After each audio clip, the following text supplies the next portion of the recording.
Hi friends, welcome back to my channel unbox kitchen. ఈరోజు మన కిచెన్లో ఒక summer special recipe muskmelon ice cream చేద్దామా? Simple ఇంగ్రీడియంట్స్తో తక్కువ టైంలో చాలా ఈజీ ప్రాసెస్లో అయిపోతుంది ఈ కర్బూజా ఐస్ క్రీమ్. మరి క్రీమీగా ఉండే ఈ ఐస్ క్రీమ్ ప్రాసెస్ని స్టార్ట్ చేద్దామా?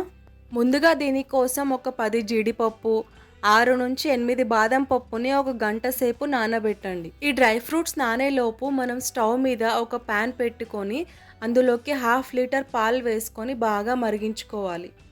మధ్యలో కలుపుకుంటూ అడుగంటకుండా బాగా మరిగించుకోండి. ఇప్పుడు గంట సేపు నానిన డ్రై ఫ్రూట్స్ని ఒక మిక్సీ జార్లోకి తీసుకోండి.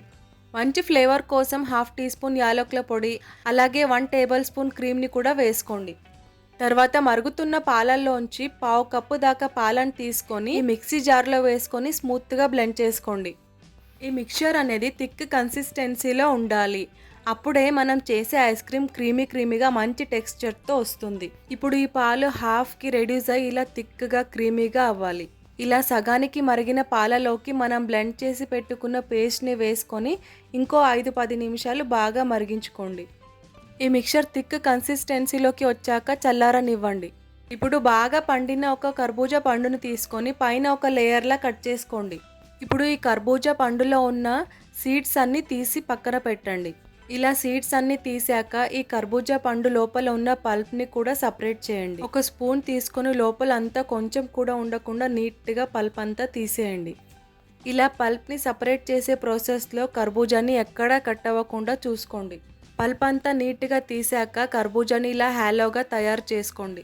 ఇప్పుడు ఒక మిక్సీ జార్లోకి మనం తీసి పెట్టుకున్న పల్ప్ని అలాగే తయారు చేసి పెట్టుకున్న మిల్క్ క్రీమ్ని కూడా వేసుకోండి. ఇందులోకి మీ స్వీట్నెస్కి సరిపడా బెల్లం లేదా షుగర్ని వేసుకోండి. ఈ ఐస్ క్రీమ్ని ఇంకా హెల్తీగా చేసుకోవాలంటే డేట్స్ కూడా వేసుకోవచ్చు. ఇప్పుడు వీటిని లో స్పీడ్లో స్మూత్గా బ్లెండ్ చేసుకోండి. ఇందులోకి సన్నగా కట్ చేసుకున్న డ్రై ఫ్రూట్స్ వేసుకొని అంతా కలిసేలా బాగా కలుపుకోండి. ఈ మిక్చర్ అనేది స్మూత్గా క్రీమీ కన్సిస్టెన్సీలో ఉండాలన్నమాట.